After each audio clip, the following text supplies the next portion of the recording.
ഇടുക്കിയിലെ കാട്ടാനാക്രമണത്തിൽ 70-കാരി കൊല്ലപ്പെട്ടതിനെ തുടർന്നുണ്ടായ സംഘർഷത്തിനെതിരെ മന്ത്രി പി രാജീവ് ജനപ്രതിനിധികൾ പക്വതയോടെ വിഷയം കൈകാര്യം ചെയ്യണമായിരുന്നു. മോർച്ചറിയിൽ കയറി മൃതദേഹം ബലമായി പിടിച്ചുകൊണ്ടുപോയത് ന്യായീകരിക്കാനാവില്ല. രാഷ്ട്രീയ താൽപ്പര്യങ്ങൾക്കായി ഇത്തരം കാര്യങ്ങൾ ഉപയോഗിക്കരുതെന്നും അദ്ദേഹം പറഞ്ഞു. ജനങ്ങളുടെ ജീവൻ രക്ഷിക്കാനുള്ള നടപടികൾ സ്വീകരിക്കുമെന്നും മന്ത്രി വ്യക്തമാക്കി.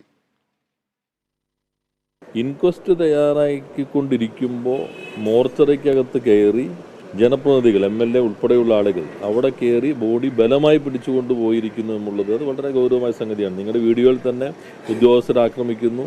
അപ്പോൾ നമ്മളൊരു ജനപ്രതിനിധികൾ ഇത്തരം സന്ദർഭങ്ങളിൽ അത് പക്വമായി കൈകാര്യം ചെയ്ത് ജനങ്ങളുടെ പ്രശ്നങ്ങൾ അവർ ഏറ്റെടുക്കേണ്ടതുണ്ട്, അത്തരം കാര്യങ്ങൾ ചർച്ച ചെയ്യേണ്ടതുണ്ട്.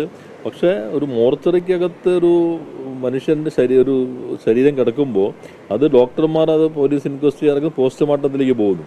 സ്വാഭാവികമായിട്ട് ഇത്തരം സന്ദർഭത്തിൽ പോസ്റ്റ്മോർട്ടം വളരെ പ്രധാനപ്പെട്ടതാണ്. ആ കുടുംബത്തിനും മറ്റ് കാര്യങ്ങൾക്കും പോസ്റ്റ്മോർട്ടം പ്രധാനപ്പെട്ടതാണ്.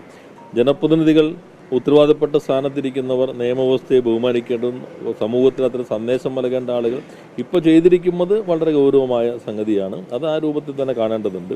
എന്നാൽ സമൂഹത്തിൻ്റെ മുൻപിലുള്ള ഈ പ്രശ്നത്തിൽ അതിൽ സാധ്യമായ രൂപത്തിൽ ഗവൺമെൻറ് ഇടപെടുന്നുണ്ട്.